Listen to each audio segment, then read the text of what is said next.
I step into the conference hall, and immediately the air hits me like a wave, thick with chatter, ambition, and a subtle undertone of judgment. My heart hammers in my chest, a frantic drum of excitement tangled with dread. Every step toward the podium feels heavier than the last, as if the floor itself senses the storm about to unfold. Before I even reach the microphone, I hear it, the soft, slicing murmur of voices. Snickers ripple through the crowd, glances flicker over my shoulder, and whispers about my accent drift into my ears.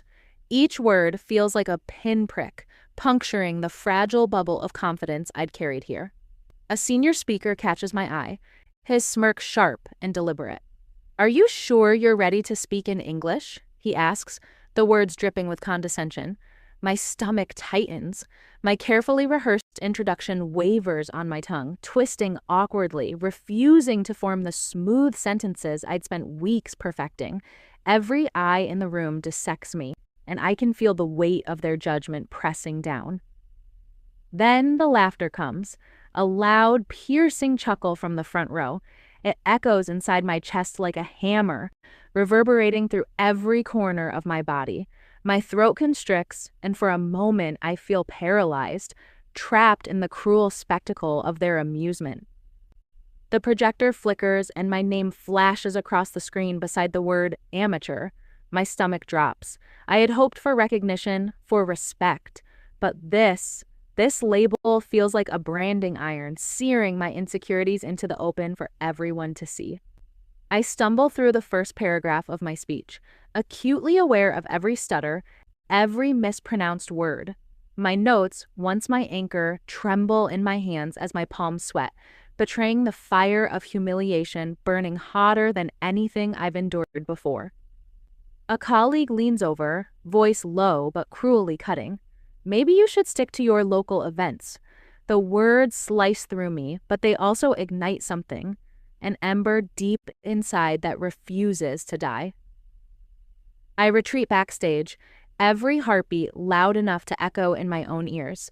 Snippets of mockery follow me down the corridor, drifting from the main hall, reminding me that I am on display, stripped of dignity and momentarily powerless.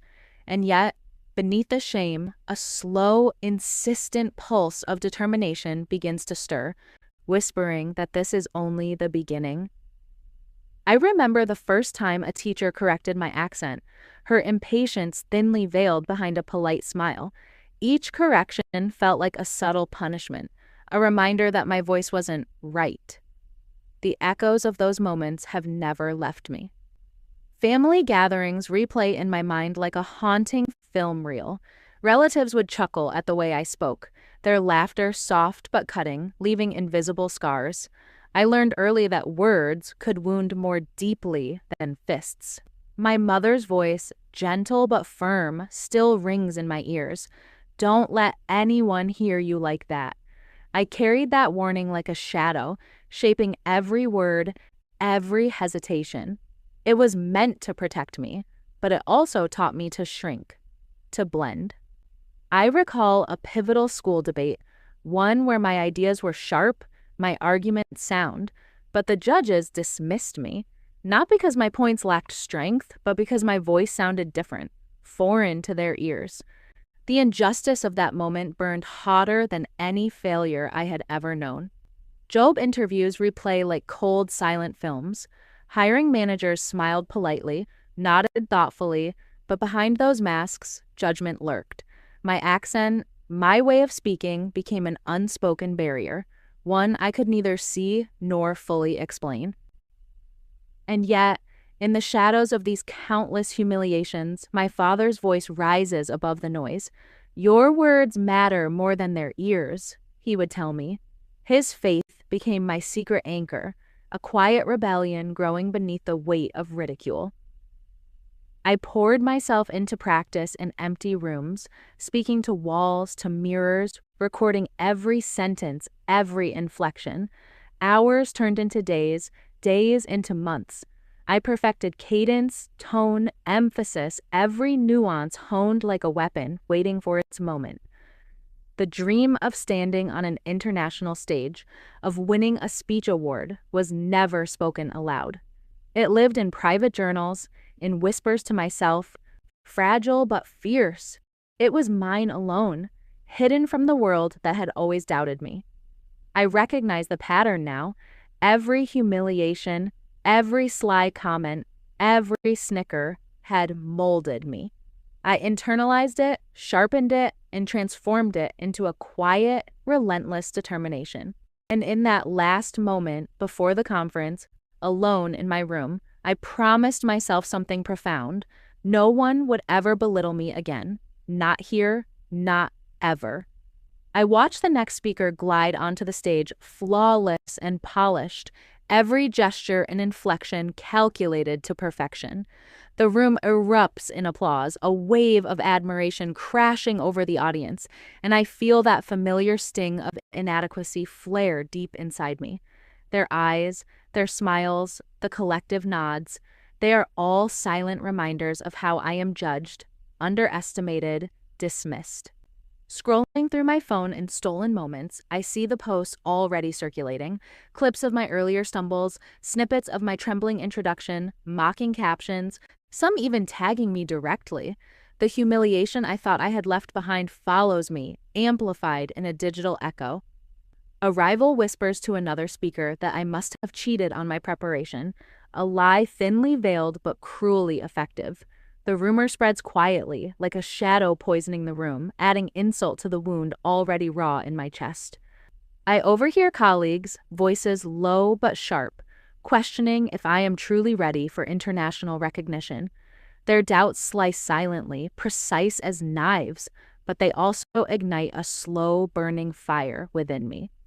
The urge to retreat claws at my thoughts, whispering that I should vanish, that the humiliation is too heavy, the audience too unforgiving. But beneath the shame, a fiercer pride roots me to the room. I will not leave defeated. My notes, trembling in my hands, become talismans. I rewrite lines in my mind, rehearsing silently, my voice quivering with controlled anger, each word rehearsed like a strike ready to land. I start to notice the pattern. The conference worships accent-neutral perfection, dismissing authenticity as amateurish. That bias becomes my compass. Their underestimation becomes my strategy. Private messages arrive from friends and allies, reminders that my story carries weight, that my voice matters beyond their narrow standards. Their words fan the ember in my chest into a controlled blaze. I scan the audience, noting small microaggressions, subtle eye rolls, half smiles, impatient shuffles, and I calculate how I can turn each assumption against them, how I can make every misjudgment their undoing. Every whisper of doubt, every sting of mockery sharpens my focus. Every insult becomes fuel, every sneer a spark, driving me toward the speech I am determined to deliver, a performance that will make them remember me, respect me, and fear the power I've been quietly building. My phone buzzes unexpectedly, and I see my mentor's name flash across the screen. Their voice cuts through my storm of doubt, calm and insistent. Stop worrying. Channel all of it, the humiliation, the judgment, into your story. Let them feel your truth. Your accent isn't a flaw, they continue, each word deliberate, piercing the haze of self-doubt. It's your secret weapon. Own it. My chest tightens, a mix of disbelief and sudden clarity flooding through me. I think of the journals tucked away in drawers, pages filled with reflections on past setbacks, clever observations about bias, and the quiet strategies I had devised to rise above ridicule. Each note now feels like a blueprint for what I am about to unleash. Backstage, a competitor fidgets nervously, glancing at me before blurting, "Honestly, your perspective scares me." Their words, meant to intimidate, instead bolster my confidence. Even in fear, I see respect, and it sharpens my resolve. It hits me then. The audience underestimates me because they have never heard my truth. They see only the surface, the accent, the stumbles, but not the fire that has been quietly burning inside me for years. A moment of clarity settles over me like a warm weight. Vulnerability will be my strength, authenticity my leverage. Every flaw they mocked can become my tool, every whisper of doubt a step toward dominance. I rehearse silently one last time, mouth the phrases, envisioning reactions shifting from doubt to awe. I feel the room in my mind, their sneers dissolving into attentive curiosity, their chuckles twisting into stunned silence. Each humiliation, every insult transforms into strategic energy. I map each slight into a pivot, a moment of storytelling designed to turn judgment into admiration, mockery into respect. I catch my reflection in the mirror. The woman staring back is not trembling or embarrassed. She is poised, formidable, a vessel of quiet fury and sharp intelligence, ready to reclaim every ounce of dignity that was stripped from her. The lights in the conference hall shift, signaling my turn. The air is thick, charged with anticipation, tension slicing through it like electricity. I inhale deeply, the hum of the crowd resonating through me, and step forward, ready to turn every doubt into triumph. I step onto the stage, steadying my breath as every eye locks onto me. Anticipation hangs thick in the air, mingled with skepticism, whispers fading into the heavy silence that follows my entrance. My voice rises, strong and clear, accent intact, each word rich with emotion, cadence precise, commanding attention without apology. The room tilts slightly, drawn in by the authenticity they had once dismissed.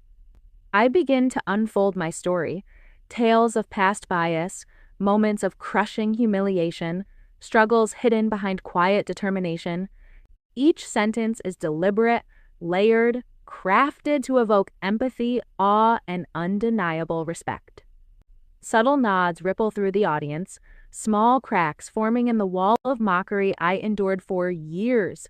Their doubt begins to waver, replaced by curiosity, by recognition of a talent they had ignored. I turn to a rival in the crowd, recounting moments they laughed at behind closed doors.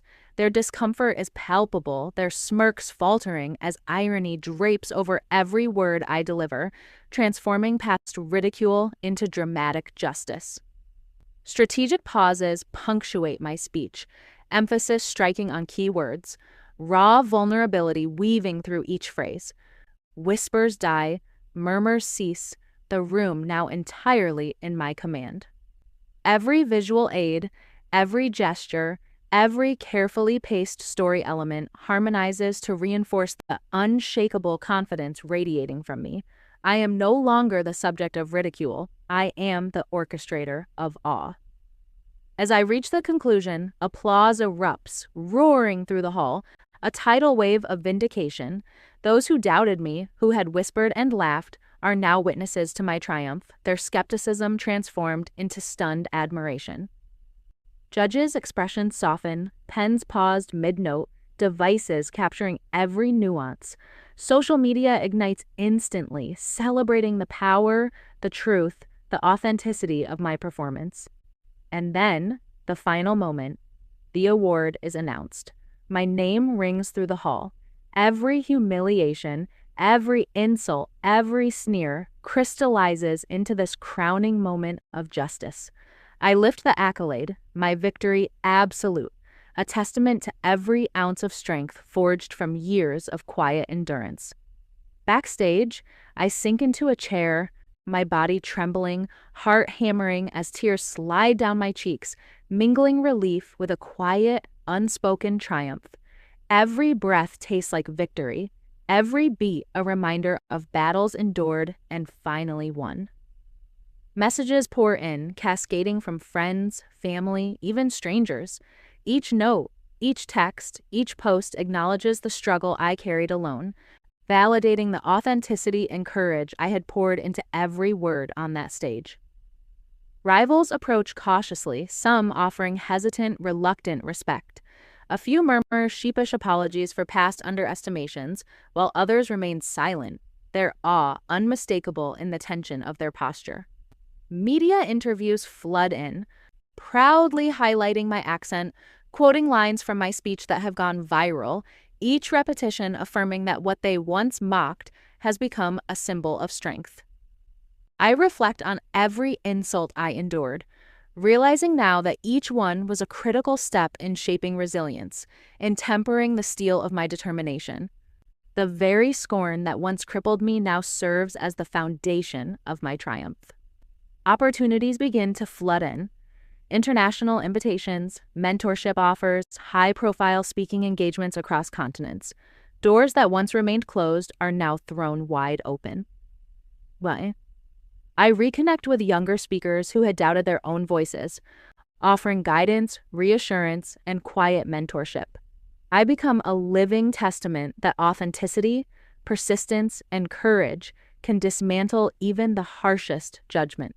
Watching recordings of the event, I notice subtle expressions, eyes widening in awe, slight nods of approval, faces softening into respect. Pride swells inside me with every captured reaction. Financial and legal recognition follow.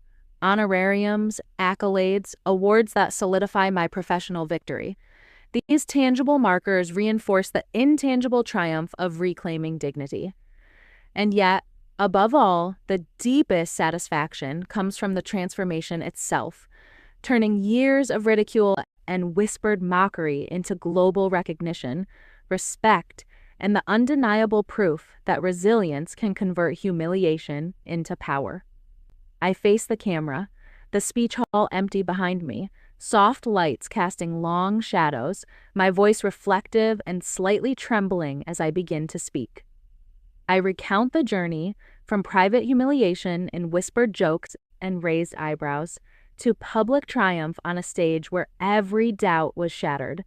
Patience, authenticity, and courage were my weapons, and they carried me through every insult and every sneer. The lesson crystallizes in my mind, and now in yours. Embracing your voice, flaws and all, can dismantle prejudice and bias that others try to impose. I share a personal mantra, one that guided me through every moment of fear and uncertainty. Your accent is your story, your struggle, and your power. I encourage you to persist, to transform every slight into motivation, every doubt into strategy. Do not shrink, do not hide. Your uniqueness is your edge. Flashbacks play in my mind. Subtle smiles, supportive nods, small triumphs that felt invisible at the time, each layering emotional resonance that built toward this victory. I highlight the children, the peers, anyone who may have faced ridicule or been told their voice doesn't matter. I want them to see, to know that triumph is possible. I pause, letting the gravity of the journey settle over you, over me, over every moment that led to this point. Silence carries weight now, filled with reflection and quiet power. I invite you to subscribe, to share your own stories, to embrace your journey of self-belief and unapologetic authenticity. The final frame lingers on a slow, triumphant smile, a subtle nod to resilience, to courage, and to the transformative power of standing tall, unshaken, unashamed, and unstoppable.